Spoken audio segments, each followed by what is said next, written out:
ನಮಸ್ಕಾರ. ಸರ್ವೋಮ್ಸ್ 100 day challenge day 41ಗೆ ಸ್ವಾಗತ. ಇವತ್ತಿನ ವಿಡಿಯೋಲಿ ಟಾಯ್ಲೆಟ್ ಎಲೆಕ್ಟ್ರಿಕ್ ಪಾಯಿಂಟ್ಸ್ ಅಂದರೆ ಎಲೆಕ್ಟ್ರಿಫಿಕೇಶನ್ ಆಗೋಕ್ಕೆ ಮುಂಚೆ ನಾವು ಏನೆಲ್ಲ ಪಾಯಿಂಟ್ಸ್ನ ಕನ್ಸಿಡರ್ ಮಾಡಬೇಕು ಅನ್ನೋ ಬಗ್ಗೆ ಡಿಸ್ಕಸ್ ಮಾಡೋಣ. ಸೊ ಟಾಯ್ಲೆಟಿಗೆ ಬಂದಾಗ ಮೇಯ್ನಾಗಿ ನಾವು ಏನೆಲ್ಲ ಕನ್ಸಿಡರ್ ಮಾಡ್ತೀವಿ ಅದರ ಪ್ಲೇಸ್ಮೆಂಟ್ಸ್. ಫಾರ್ ಎಕ್ಸಾಂಪಲ್ ಗೀಸರ್ ಎಲ್ಲಿ ಫಿಟ್ ಮಾಡ್ತೀವಿ, ದೆನ್ ಟ್ರಿಮ್ಮರು ಮತ್ತು ಡ್ರೈಯರ್ ಎರಡು ಬಳಸ್ತೀವ ಟಾಯ್ಲೆಟಲ್ಲಿ, ಅಥವಾ ಡ್ರೈಯರ್ ಬಳಸೋಕ್ಕೆ ಡೆಡಿಕೇಟೆಡ್ ಆಗಿ ಡ್ರೆಸ್ಸಿಂಗ್ ರೂಮ್ ಯೂಸ್ ಮಾಡ್ತೀವ. ಈ ಪಾಯಿಂಟ್ಸು ಮತ್ತು ಇದ್ರದ್ದು ಪ್ಲೇಸ್ಮೆಂಟ್ಸ್. ಸೊ ನೆಕ್ಸ್ಟು ವಾಶ್ ಬೇಷನ್ಸು, ಅದ್ರದ್ದು ಮಿರರ್ ಲೈಟ್ಸು, ಇದೆಲ್ಲ ನಾವು ಲಿಸ್ಟ್ ಡೌನ್ ಮಾಡ್ತಾ ಬರಬೇಕು. ಸೊ ಟಾಯ್ಲೆಟ್ಗೆ ಎಂಟ್ರಿ ಆಗಬೇಕಾದ್ರೆ ಸ್ವಿಚ್ ಎಲ್ಲಿರಬೇಕು ಫಸ್ಟ್. ಸೊ ಜನರಲ್ ಆಗಿ ಪ್ರಿಫರ್ ಮಾಡೋದು ಟಾಯ್ಲೆಟ್ ಈಚೆ ಅಂದರೆ ಟಾಯ್ಲೆಟ್ ಎಂಟ್ರಿ ಆಗೋಕ್ಕೆ ಮುಂಚೆನೇ ಸ್ವಿಚ್ ಆನ್ ಮಾಡಿ ಒಳಗೆ ಬರೋದು ತುಂಬ ಜನ ಲೈಕ್ ಮಾಡ್ತಾರೆ. ಆರ್ ಟಾಯ್ಲೆಟ್ ಒಳಗೆ ಬಂದ ಮೇಲೂ ಸ್ವಿಚ್ ಇರ್ಬೋದು. ಸೊ ಈ ಹೈಟು ಸರಿಸುಮಾರು 3.5 ಅಡಿ ಇದ್ದರೆ ಒಳ್ಳೆಯದು. ದೆನ್ ಒನ್ಸ್ ಬಂದ ತಕ್ಷಣ ಇವಾಗ ವಾಶ್ ಬೇಷನ್ ಇದೆ ಅಂದರೆ ವಾಶ್ ಬೇಷನ್ಗೆ ಒಂದು ಮಿರರ್ ಲೈಟ್ ಕೊಡ್ತೀವಿ.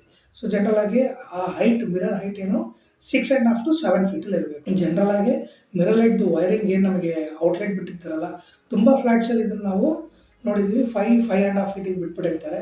ಸೊ ಮಿರರ್ ಹಾಕಿದಾಗ ಅಥವಾ ಮಿರರ್ ಕ್ಯಾಬಿನೆಟ್ ಹಾಕಿದಾಗ ಆ ಪಾಯಿಂಟ್ ಅಂತ ಹೋಗ್ತಿದ್ದ ಚೇಂಜ್ ಮಾಡಿ ಮಾಡಬೇಕಾಗತ್ತೆ.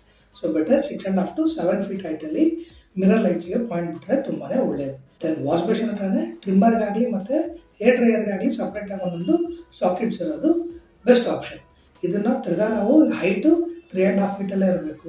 2.5 ಫೀಟಲ್ಲಿ ಅಥವಾ ವಾಶ್ ಬೇಷನ್ಗೆ ತುಂಬ ಹತ್ತಿರದಲ್ಲಿದ್ದಾಗ ನಾವು ವಾಶ್ ಬೇಷನಲ್ಲಿ ಯೂಸ್ ಮಾಡೋವಂಥ ನೀರು ಅದ್ರ ಮೇಲೆ ಬೀಳೋ ಚಾನ್ಸಸ್ ಜಾಸ್ತಿ. ನೆಕ್ಸ್ಟು ಲೈಟಿಂಗ್ ಅಂದರೆ ಒಂದು ಸೀಲಿಂಗ್ ಲೈಟಿಂಗು, ಒಂದು wall bracket, then fall ceiling ಏನಾದ್ರು ಹೋಗ್ತೀವಿ ಅಂದರೆ ಅದಕ್ಕೆ ಸಪ್ರೇಟಾಗಿ ಲೈಟಿಂಗ್ ಪಾಯಿಂಟ್ಸ್ನ ಕನ್ಸಿಡರ್ ಮಾಡಬೇಕಾಗುತ್ತೆ. ಅದಾದಮೇಲೆ ಗೀಸರ್. ಸೊ ಗೀಸರ್ ಎಲ್ಲಿ ಅಳವಡಿಸ್ತೀವಿ? ಸೊ ಗೀಸರ್ದು socket.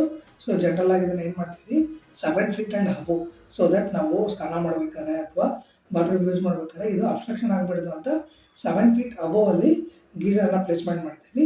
So we need to take care that ಅದರದ್ದು ನಾವು ಸಾಕೆಟನ್ನು ಅಷ್ಟೇ 7 ಫೀಟ್ ಆ್ಯಂಡ್ ಅಬೋವ್ ಕೊಟ್ಟಿರಬೇಕು. ಸೊ ಅದರದ್ದು ಸಾಕೆಟಲ್ಲಿರುತ್ತೆ, ಬಟ್ ಸ್ವಿಚಸ್ ನಮಗೆ ರೆಗ್ಯುಲರ್ ಆಗಿ ಎಲ್ಲಿ ನಾವು ಲೈಟ್ ಆನ್ ಮಾಡ್ತೀವಲ್ಲ ಟಾಯ್ಲೆಟ್ಸ್ಗೆ ಅಲ್ಲೇ ಅದರದ್ದು ಸ್ವಿಚ್ ಪ್ಲೇಸ್ಮೆಂಟ್ ಬಂದುಬಿಟ್ರೆ ತುಂಬಾ ಅಡ್ವಾಂಟೇಜಸ್. ದೆನ್ ಅದನ್ನು ಬಿಟ್ಟು exhaust fan. So exhaust fan ಯಾವ ಥರ ಹೋಗ್ತೀವಿ? So exhaust fan window. So exhaust fan ಎಲ್ಲಿ ಕೊಡ್ತೀವೋ ಅಲ್ಲಿ ಎಲೆಕ್ಟ್ರಿಕಲ್ ಪಾಯಿಂಟ್ಸು ಕನ್ಸಿಡರ್ ಆಗಿ ಬಂದ್ಬಿಡೋದು ತುಂಬಾ ಇಂಪಾರ್ಟೆಂಟ್. ಅದರದ್ದು ಅಷ್ಟೇ ಕಂಟ್ರೋಲು ನಾವು ಎಲ್ಲಿ ಸ್ವಿಚ್ ಆನ್ ಮಾಡ್ತೀವಲ್ಲ, ಅದರ ಟಾಯ್ಲೆಟ್ಗೆ ಲೈಟ್ ಆನ್ ಮಾಡ್ತೀವಲ್ಲ ಅಲ್ಲೇ ಅದರದ್ದು ಪಾಯಿಂಟ್ ಬರಬೇಕು. ಸೊ ದಟ್ ಎಂಟ್ರಿ ಆಗಬೇಕಾದ್ರೆ ಲೈಟ್ಸು ಮತ್ತು ಎಕ್ಸಾಸ್ಟ್ ಫ್ಯಾನ್ ಎರಡನ್ನೂ ಆನ್ ಮಾಡಿ ಒಳಗೆ ಬರ್ಬೋದು. ಬಟ್ ಜನರಲ್ ಆಗಿ ಕೆಲವೊಂದು ಕಡೆ ನಾವು ಅಬ್ಸರ್ವ್ ಮಾಡಿದ್ದೀವಿ ಎಕ್ಸಾಸ್ಟ್ ಫ್ಯಾನಿಗೆ ಪಾಯಿಂಟ್ಸ್ ಬಿಟ್ಟಿರಲ್ಲ. ಸೊ ಇಂಥ ಕಡೆ ಅಗೇನ್ ಎಕ್ಸ್ಟರ್ನಲ್ ಆಗಿ ನಾವು ಒಂದು ಲೈನಿಂಗ್ ತಂದು ಅದನ್ನು ಮಾಡಬೇಕಾಗಿರುತ್ತೆ. ಇದರ ಜೊತೆಗೆ ಟಾಯ್ಲೆಟಲ್ಲಿ ಏನಾದ್ರು ನಾವು ನಿಚ್ ಕೊಡ್ತಿದ್ರೆ ಅಂದರೆ ಒಂದು ಇಂಟೀರಿಯರ್ ಆಸ್ಪೆಕ್ಟಲ್ಲಿ ಒಂದು ನಿಚ್ ಕ್ರಿಯೇಟ್ ಮಾಡಿ ಅಲ್ಲಿ ಒಂದು ಎಸ್ಥೆಟಿಕ್ ಪರ್ಪಸ್ ನಾವು ಮಾಡ್ತಾ ಇದೀವಿ ಅಂದರೆ ಅಲ್ಲಿಗೆ ಏನಾದರೂ ಒಂದು ಸ್ಪೆಷಲ್ ಲೈಟಿಂಗ್ ಪರ್ಪಸ್ ಬೇಕಾದರೆ ಅದರದ್ದು ಪಾಯಿಂಟ್ಸ್ ನಾವು ಇನಿಷಿಯಲ್ ಸ್ಟೇಜಸಲ್ಲೇ ಫ್ರೀಸ್ ಮಾಡೋದು ತುಂಬಾ ಇಂಪಾರ್ಟೆಂಟ್. ಎಲ್ಲ ಪಾಯಿಂಟ್ಸ್ ನಾವು ಕನ್ಸಿಡರ್ ಮಾಡಿಕೊಂಡು ಪ್ಲಾನಿಂಗ್ ಸ್ಟೇಜಲ್ಲಿ ಇದೆಲ್ಲ ಫ್ರೀಸ್ ಮಾಡೋದ್ರಿಂದ ಎಕ್ಸಿಕ್ಯೂಷನ್ ಟೈಮಲ್ಲಿ ಇದೆಲ್ಲ ಪ್ರಾಪರ್ ಆಗಿ ನಾವು ಮಾನಿಟರ್ ಮಾಡ್ಬೋದು. ದೆನ್ ಫೈನಲ್ ಫಿಟ್ಟಿಂಗ್ ತರಬೇಕಾದ್ರೆ ನಮಗೆ ಎಕ್ಸಾಕ್ಟ್ ಆಗಿ ಇಲ್ಲಿ ಪಾಯಿಂಟ್ಸ್ ಏನಾದ್ರು ಬಂದಿರುತ್ತೆ ಅಂತ ಐಡಿಯಾ ಸಿಗುತ್ತೆ.